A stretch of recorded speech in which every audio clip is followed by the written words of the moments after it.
I'm back with another Apocalyptic Shadow run today, and this one was actually quite fun. I used very similar characters to the last one, but I switched it up, and I'll be focusing on using a break team in particular on the second side. So these are the teams I'm going to be taking today for each side. It is pretty much a reverse of the last one, where I had an Acheron team for the second half and a weakness break team featuring Firefly for the first. I still think that's probably one of the best ways to do it, but the second side with Rappa is actually really fun, and the damage output is absolutely crazy. It's even higher than what Acheron was able to output, but Acheron still does an amazing job on the first half. For the first half this time around, we're going to be switching things up with Acheron for this side, and I'm not going to be taking her with the same team as I did for the latter. I mean, technically Pela is still here, but I am slotting in Silverwolf because she's going to be very beneficial with the quantum typing, but also applying even more defense shred and slow to the enemies. None of these buffs really benefit this team too much. I mean, the increased quantum damage could be a little good for Silverwolf and Fu Xuan just doing that much more damage. This team doesn't really focus on dots, so I'm not going to be taking the middle buff, but because you do want to focus on breaking the enemies, it doesn't hurt to have that ally increase speed for 20% and even increasing their break damage just a little bit. All right, let's go ahead and jump into it with the Acheron debuff team. All right, so let's see what's going to happen here. Sometimes they go for Fu Xuan. Okay, doesn't look like it this time though. What I've come to realize though is the real problem for this phase is Japart.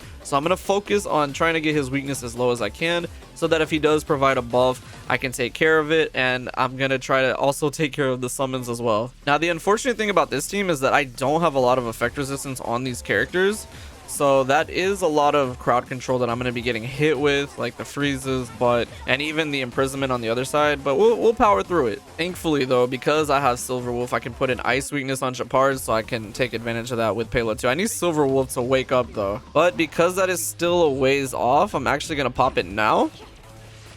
There we go. Okay, and we should be able to build up another Acheron ult before then. Similarly to how I used her last run, I'm gonna actually try to use 2 of Acheron's ultimates per enemy health bar, since that's about how much it's gonna take to finish them off. All right, Japard did wake up, but thankfully that's not gonna matter because we're gonna break through right now with her. All right, let's go ahead and get a stack back real quick. And with this, we're going to be doing a tremendous amount of damage to Cocolia, because as you can see, she has a ton of debuffs on her, especially the defense. So let's go ahead and pop the first Acheron ult here. 1, 2, and 3. Let's see how much. 800,000. Yeah, that'll do. That's pretty good. All right, one more Acheron ult here. And this should finish the round up for 900,000 that time. Wow, she didn't actually die. That's okay. That's crazy. She actually survived that though, really. Honestly, I'm okay with that though, because now we're starting off the next side with at least 4 stacks. It is what it is. It's a little anticlimactic though. There we go. Now we're moving on. Oh my gosh, Cocolia. All right, so I'm going to try to get her weakness down as quickly as possible. And then once I do, as long as I use 2 ultimates from Acheron yet again, we'll be fine. I do need to make sure that Fu Xuan can keep us alive here. Okay, actually, I'm going to save a stack. So what I think I'll go ahead and do is I'll use my ult on this so I can try to get it a little bit weak, and then I'll pop Acheron ult here, and then I can actually get more stacks afterwards. This is really good, of course, for killing these things off. There we go. We actually might kill the lightning one off. Okay, nice. There we go. The effect resistance is a little clutch, but our team is definitely going to get hit hard on this wave. All right, this should give us another stack of the ultimate. I like to target the lightning one first, of course. That way I can actually deal weakness break damage even more here with Acheron. I mean, her ult does it regardless. There we go. So we're already halfway. Not bad, actually. I just hope that we don't die, because Fu Xuan is out of stacks right now. But we're very close to breaking through. Okay, actually, are we going to break through here? We are. There we go. And perfectly just like that, I did get an Acheron ult. So that's pretty much the run. It was a little bit slower this time because Cocolia for some reason decided to live with 1 HP on the other half. But even so, the damage potential is quite notable considering there's not really a set buff that I'm taking here. Like when I did my other run, the fact that you get a 70% damage increase with your ultimate on Acheron makes sense why she was hitting like a nuke. But it goes to show you that this defense shredding team is still very strong. Now, of course, if you have Zhao Shi, this would be even better. All right, and this should be the last round of attacks. Looks like we're going to finish with a score of 13. Not my best run for sure, but completely fine with it because we definitely broke through her weakness quite fast on this side. And there we go for the last hit, 790,000. So that's Cacolia. I think that this side is really fun, especially because I didn't even get frozen this much. Like, I got most of my crowd control on the first half, which was nice. For the second side here, I'm going to be taking the Rappa Super Break team. This is going to be a real fun one because, of course, Rappa's really good against a lot of enemies like this, even in Memory of Chaos. Funny enough, the first time I actually completed this side, it wasn't in my first video for it, but I actually used Rappa Super Break team, and I didn't really understand the boss back then. That's probably due in fact too that I had forgotten that Rappa's attacks don't actually count as ult damage, it counts as an enhanced basic. So with this buff in particular, she's going to be hitting extremely hard. Maybe not as hard as Acheron with this buff, but because of how many attacks I can do, yeah, no, actually Rappa's hitting way harder. Okay, so having an Air Edition character like her, of course, is very helpful. I mean, when I did my first run on this, I had a lot of Air Edition characters for that matter.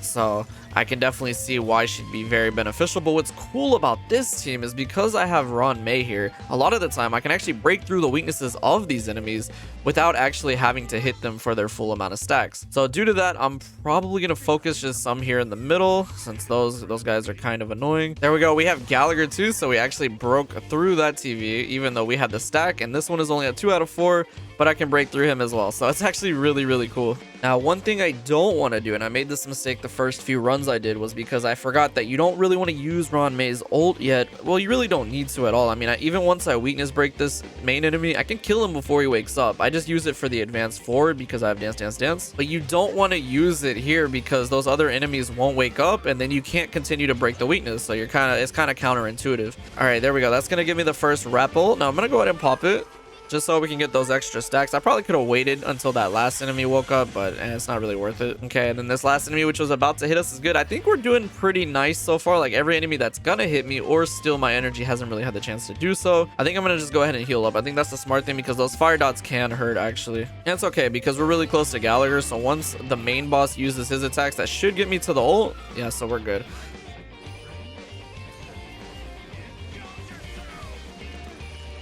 All right, there we go. We're almost broken through. I can almost outright just get rid of these enemies.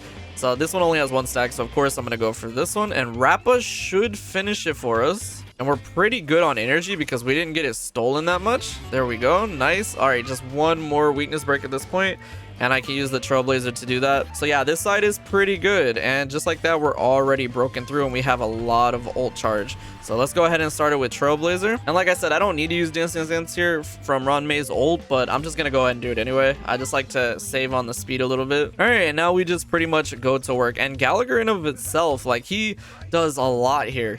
His ult is going to hit pretty hard. Not as hard, of course, as Rappa, but still 400k nearly. That's definitely nothing to laugh at. All right, let's refresh our E. Now we got that nice weakness break. Okay, let's see how hard Rappa's going to hit now. She has tons of buffs on her with the weakness break and everything, or the increased break effect, I should say. So here we go. 1, 2, 3 for 2 million damage there. That's crazy. All right, one more hit. That should maybe finish things up. 1 million there. Oh my gosh. She hits extremely hard. And we're starting the next one off with her attack as well. Yeah, Rappa definitely carries super hard with that buff. So this is what I was talking about, right? So yes, this time around they are sealed, so this one's not going to wake up, which ordinarily would suck. But once we get to this over here, they're going to all wake up automatically, so we don't really need to worry about that. We're getting lots of skill points too. Okay, maybe we can break through this enemy. Oh, it's very close. Okay, it sucks that it steals a little bit of our energy because I would like to have my ultimate before that main attack comes in, because with all the fire dots and how hard they hit, it kind of sucks. All right, so the main enemy is going to hit us here. I'm going to save, I think, the ult. Can I save it? I think we'll be fine. We'll take the hit and then I'll pop Gallagher's ult.